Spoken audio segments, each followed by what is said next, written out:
आज एक साल बाद फिर से साइक्लोन ने भारत के तटीय क्षेत्र को, विशेष करके पूर्वी क्षेत्र को प्रभावित किया और उसमें भी सबसे ज्यादा दुष्परिणाम पश्चिम बंगाल के हमारे भाइयों बहनों को, पश्चिम बंगाल के नागरिकों को, यहां के संपत्ति को बहुत हानि पहुंचाई है। साइक्लोन की संभावनाओं से लेकर के लगातार मैं इससे संबंधित सभी लोगों से संपर्क में था। भारत सरकार भी सतत राज्य सरकार के संपर्क में थी। साइक्लोन का नुकसान कम से कम हो, इसके लिए जो भी आवश्यक कदम उठाने चाहिए उसके लिए राज्य सरकार और केंद्र सरकार ने मिलकर के भरसक प्रयास किया। लेकिन उसके बावजूद भी करीब करीब 80 लोगों के जीवन हम नहीं बचा पाए। इसका हम सबको दुख है। जिन परिवारों ने अपना स्वजन खोया है उनके प्रति केंद्र सरकार, राज्य सरकार और हम सबकी संवेदनाएं हैं और इस संकट की घड़ी में हम उनके साथ हैं। संपत्ति का भी नुकसान काफी होता है, चाहे एग्रीकल्चर हो, चाहे पावर सेक्टर हो, चाहे टेलीकम्युनिकेशन हो,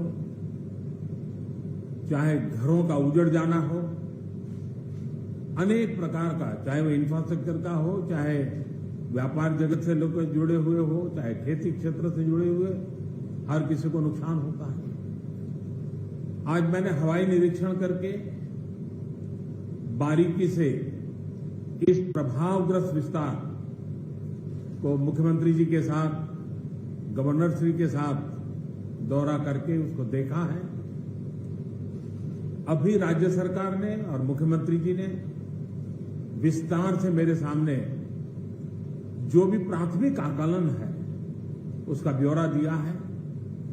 हमने तय किया है कि हो सके उतना जल्द डिटेल में सर्वे हो, कृषि का हो, पावर सेक्टर का हो, टेलीकम्युनिकेशन का हो, घरों की जो स्थिति है, इंफ्रास्ट्रक्चर की जो स्थिति है, केंद्र सरकार की तरफ से भी तत्काल एक टीम आएगी और वो टीम इन सभी क्षेत्रों में सर्वे करेगी और हम मिल करके रिहेबिलिटेशन हो, रिस्टोरेशन हो, रिकंस्ट्रक्शन हो, उसकी व्यापक योजना बना करके बंगाल की इस दुख की घड़ी में हम पूरा साथ देंगे, सहयोग देंगे और बंगाल जल्द से जल्द खड़ा हो जाए, बंगाल जल्द से जल्द तेज गति से आगे बढ़े, इसके लिए भारत सरकार कंधे से कंधा मिलाकर के काम करेगी और जो भी आवश्यकताएं होगी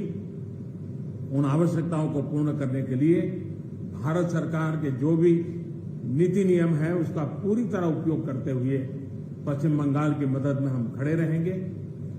अभी तत्काल जो इस संकट की घड़ी में राज्य सरकार को कठिनाई न हो, इसके लिए एक एडवांस असिस्टेंस के रूप में 1000 करोड़ रुपया भारत सरकार की तरफ से व्यवस्था की जाएगी। साथ साथ जिन परिवारों ने अपने स्वजन खोए हैं उन परिवारों को प्रधानमंत्री राहत कोष से 2 लाख रुपया और जिन लोगों को इंजरी हुई है उनको 50,000 रुपये तक की सहायता देने का भी हम प्रधानमंत्री राहत कोष से करेंगे। पूरी दुनिया एक संकट से जूझ रही है। भारत भी लगातार कोरोना वायरस के खिलाफ लड़ाई लड़ रहा है। कोरोना वायरस की लड़ाई में जीतने का मंत्र और साइक्लोन में जीतने का मंत्र दोनों पूरी तरह एक दूसरे के ऑपोजिट है। कोरोना वायरस से लड़ने का मंत्र है जो जहां है वहीं रहे, जरूरत नहीं हो तब तक घर से बाहर न निकले और जहां भी जाए 2 गज की दूरी बनाए रखे। लेकिन साइक्लोन का मंत्र है कि साइक्लोन आ रहा है, जल्दी से जल्दी सुरक्षित स्थल पर आप शिफ्ट कर जाइए, वहां पर पहुंचने का प्रयास कीजिए, अपना घर खाली कीजिए। यानी दोनों अलग अलग प्रकार की लड़ाइयां एक साथ पश्चिम बंगाल को लड़नी पड़ी है, लेकिन उसके बावजूद भी ममता जी के नेतृत्व में राज्य सरकार ने भरसक प्रयास किया है। भारत सरकार ने भी लगातार उनके साथ रह करके इस संकट की घड़ी में जो भी आवश्यक, जो एडवांस में करने योग्य था, जो उसी समय करने का योग्य था और जो आगे दिनों के करने की आवश्यकता है, उसको भी पूरा करने का हम प्रयास करेंगे। आज समग्र देश को जिनके लिए गौरव है, ऐसे राजा राममोहन राय जी की जन्म जयंती है और उस समय मेरा पश्चिम बंगाल की इस पवित्र धरती पर होना मेरे मन को छूने वाली बात होती है। लेकिन संकट की घड़ी से हम जूझ रहे हैं, तब मैं तो इतना ही कहूंगा कि राजा राममोहन राय जी हम सबको आशीर्वाद दें, ताकि समयानुकूल समाज परिवर्तन के जो उनके सपने थे, उनको पूरा करने के लिए हम बैठ करके, मिलजुल करके एक उज्जवल भविष्य के लिए, भावी पीढ़ी के निर्माण के लिए समाज सुधार के अपने कामों को निरंतर जारी रखेंगे और वही राजा राममोहन राय जी को उत्तम श्रद्धांजलि होगी। मैं मेरे पश्चिम बंगाल के सभी भाइयों बहनों को विश्वास दिलाता हूं कि संकट की घड़ी में पूरा देश आपके साथ है। भारत सरकार कंधे से कंधा मिला करके आपके साथ आने वाले सभी कामों में खड़ी रहेगी। इसी संकट की घड़ी के समय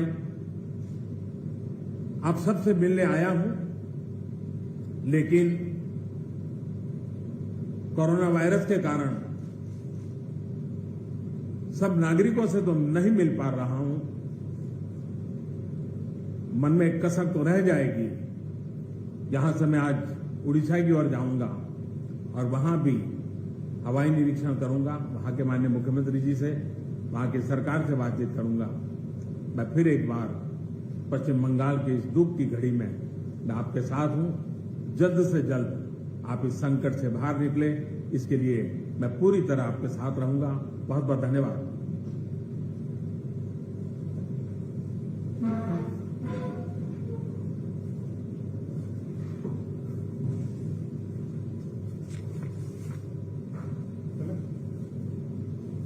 थैंक यू भैया। आप लोग